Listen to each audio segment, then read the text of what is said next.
Education in a Stratified Society by Dr. Paul Wanyeki. Welcome to our today's lecture. Kenya has a long and rich history of education commissions. In this lecture, we are going to look at the Education in Stratified Society, Devonshire White Paper, and Phelps-Stoke Commission, which is the third education commission in Kenya. This was at a time when settlers were advocating for minority rule as it had happened in Rhodesia and South Africa. Delemere's effort to steer Kenyan economic and racial policy, which often contravened more pro-African intentions of the colonial office, were assisted by his powerful friends at home in Great Britain. Delamere came from nobility. He came from the ruling class of the British. The wife too came from nobility. Delamere is an indirect descendant of the first Prime Minister of British. He had a rich network of friends, and Delamere was a de facto leader of settlers in Kenya, and he was in the leading front, pushing the whites to fight for minority rule and white supremacist policies. In 1923, the British government, through the colonial secretary Victor Cavendish, responded with the Devonshire White Paper, declaring officially that African interests were paramount even when they conflicted with the needs of whites. This was after a group of settlers led by Delamere led a delegation to Britain to request the kingdom to allow them to form a minority government. Also, the missionaries led another delegation to go and request the same British government not to allow the settlers to form a minority government. At the same time, the Indians too led a delegation to Britain to request for more rights and more resources and to be almost accorded the same status as the whites. That's when the Duke of Devonshire responded through the Devonshire White Paper, declaring officially that African interests were paramount even when they conflicted with the needs of whites. The paper stated that whenever the interests of the native Africans clashed with those of Asian, European or Arab settlers, those of Africans should prevail. The declaration blocked the move towards self-government that was being pushed by Lord Delamere and also advocated by colonialists, and in its place advocated a policy of trusteeship, whereby the imperial state will hold the African land and protect the interests of Africans in trustee of Africans. Not a good policy to say. Following the publication, the colonial government invited the Phelps-Stoke Fund to undertake a study of the educational system in Kenya. Impact of Devonshire White Paper. Impact number one. Paper had little effect on the welfare of native Africans. It nonetheless set a precedent for future conflict resolution between the various groups living in the colony. Remember, it is the same settlers and the colonial government that was to implement the Devonshire White Paper. Since they were not in agreement with the declaration of the kingdom of His Majesty, they did not implement the Devonshire White Paper. Impact number two, slow improvement of African conditions such as the establishment of technical schools for Africans, by a 1924 Education Ordinance, as well as appointment of John Arthur, a Christian missionary, to the Legislative Council in order to represent African interests. Remember, in this Legislative Council, Africans were not members. We had whites and Asians in the council. And among the whites, the white supremacist Lord Delamere was the one to represent the interests of Africans. How funny. But at least now, John Arthur, who led the missionary delegation to England to oppose the proposal of Lord Delamere to establish minority rule, is now being appointed to the Legislative Council to represent African interest. A small gain, we can say. It also allowed for the formation of an African party, the Kikuyu Central Association, KCA, led by James Buta and Joseph Kang'ethe, which presented African grievances to the colonial government. Remember, this association was being formed immediately after the two associations, Young Kikuyu Association and East African Association, that were formed by Harry Thuku, were banned in 1922, and Harry Thuku taken to exile in Somaliland. Following the publication, the colonial government in 1924 invited the Phelps-Stoke Fund to undertake a study of the African system in Kenya. Non-implementation of the white paper. Now, why was the white paper not implemented? There are some reasons behind the non-implementation of the white paper. The policy was not implemented on the following grounds. 1, the weakness of the colonial government. The colonial government was quite weak, and they feared an empowered African will overturn the colonial government. Therefore, they decided not to implement the Devonshire white paper recommendation. Number 2, the pressure exerted upon the Legislative Council by the European settlers. In the Legislative Council, the European settlers were the majority. Their de facto leader was Lord Delamere, and therefore their decision will always be implemented, since they were the majority, and even if something was to be voted for, definitely they will get more votes. Therefore, there was pressure from them to maintain the status quo of retaining the African education to be in rural in nature and preparing a subordinate and cheap labor. The third point for non-implementation was that government prohibited Africans from growing cash crops. In fact, instead of implementing the Devonshire white paper, more restrictions were brought in. And these restrictions even contradicted the European policies, because European policies, they were saying that the natives should be trained in agriculture. But again, we find they are restricting the Africans from the nature of agriculture that Africans should practice. This led to negative attitude of agriculture towards the Africans. Now, what was the impact of non-implementation of the Devonshire white paper? The first impact is that Kenya developed a 3-tier racial stratified society.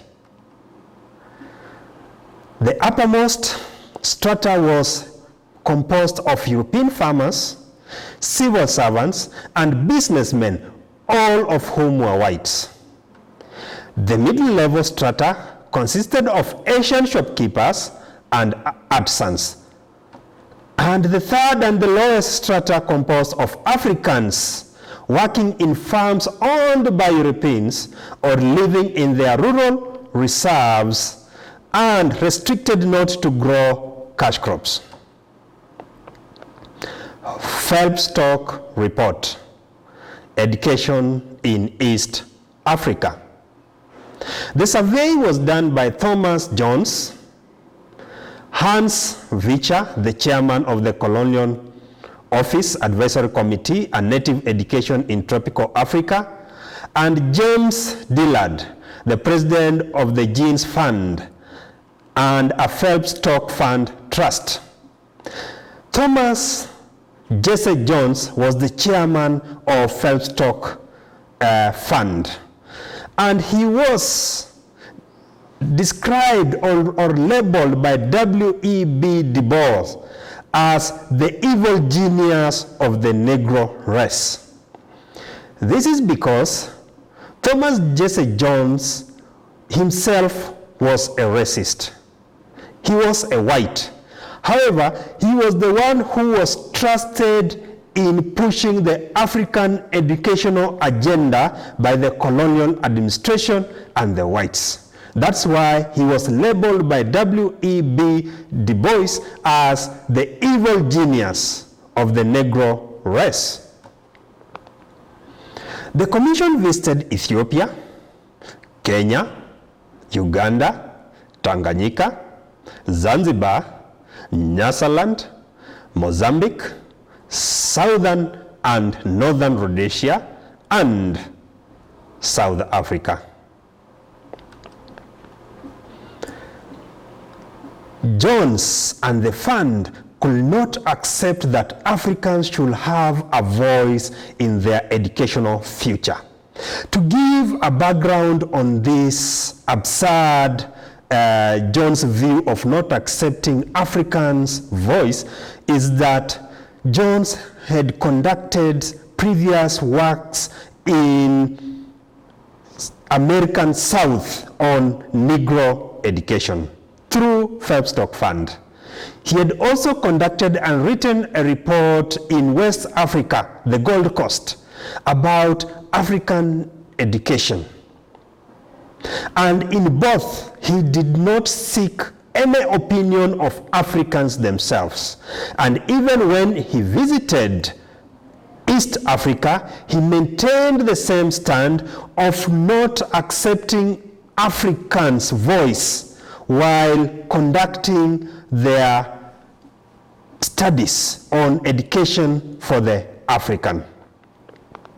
These are the recommendations that were put forth by the Phelps-Stoke Commission. Recommendation 1.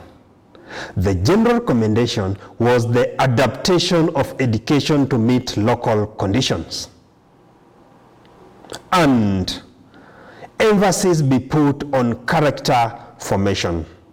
As you recall, this recommendation has been forwarded from Fraser Commission and the 1918 Commission. Also, as a recommendation was that agricultural and simple industries training still remained supreme. And this is what the report had to say about agriculture.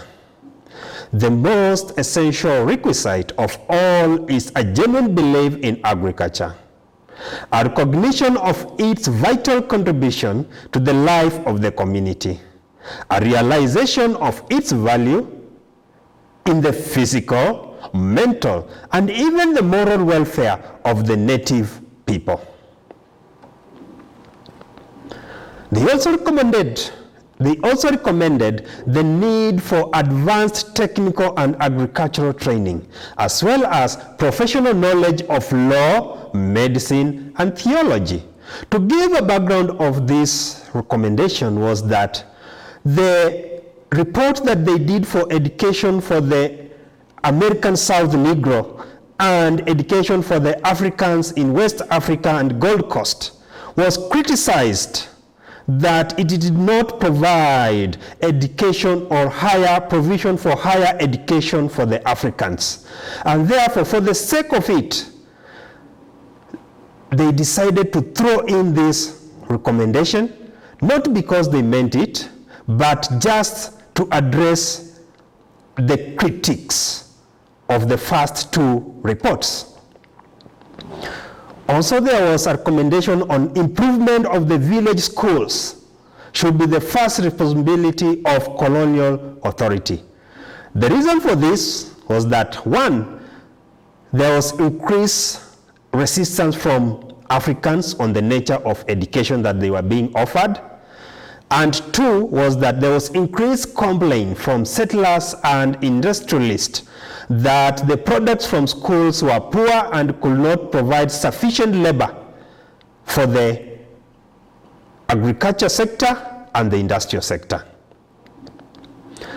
Also, a recommendation was creation of local advisory committee on native education, and the two Central Institute Native Industrial Training Depot, Kabete, and the Gene School, Kabete, were established in 1924 and 1925 to train craftspersons and teachers respectively. The Industrial Native Industrial Training Depot was to train craftspersons in selected trade areas, for example, building, carpentry, masonry, and these people were the ones to provide labor in construction of missionary schools, in construction of settlers' houses, in constructions of roads, and therefore they moved across the country establishing or aiding in constructing of schools. And the teachers who were to teach in village schools were trained in Gene's school. And those teachers were referred as Genes, and they preferred training couples. The husband to be training agriculture and related skills, while the wife to be training hygiene and family related skills. Also, a pet recommendation for John was the incorporation of John's 4 essentials of education. That is health, appreciation and use of the environment, effective development of the home, and recreation in the African curricula at all levels. Also, a recommendation was the need to develop a sense of community consciousness among the indigenous people. There was also a recommendation on the need for better school supervision. The better school supervision, this is because at this time, cropping up of independent schools was coming in. And also, voluntary education committee or schools committees were being established to monitor the delivery of education in African schools. And that's why this recommendation was put forth, so that to monitor what was going on in those schools.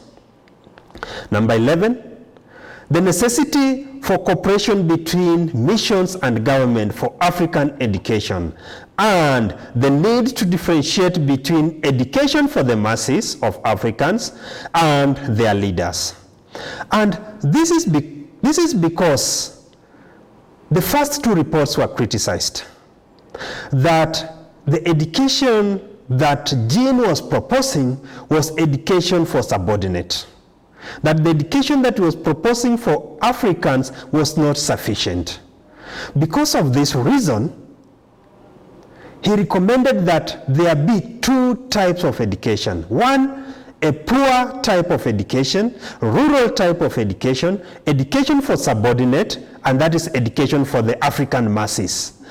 And select a few, to create a few league of elitists and be given education for leadership, education for leaders, and those who can assist the colonial administrators in administration duties.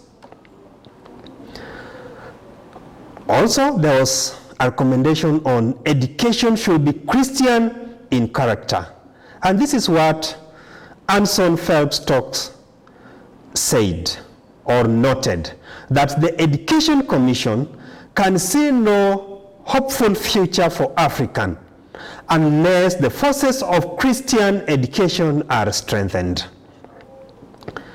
These recommendations were criticized by Cantor Woodson and W.E.B. Du Bois, who were black educationists. However, because they were black, nobody was listening to them and nobody could take them serious.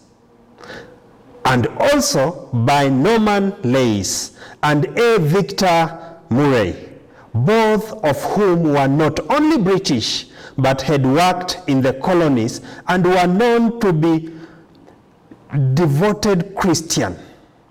This was because he recommended a curriculum which would perpetuate African subordinate status.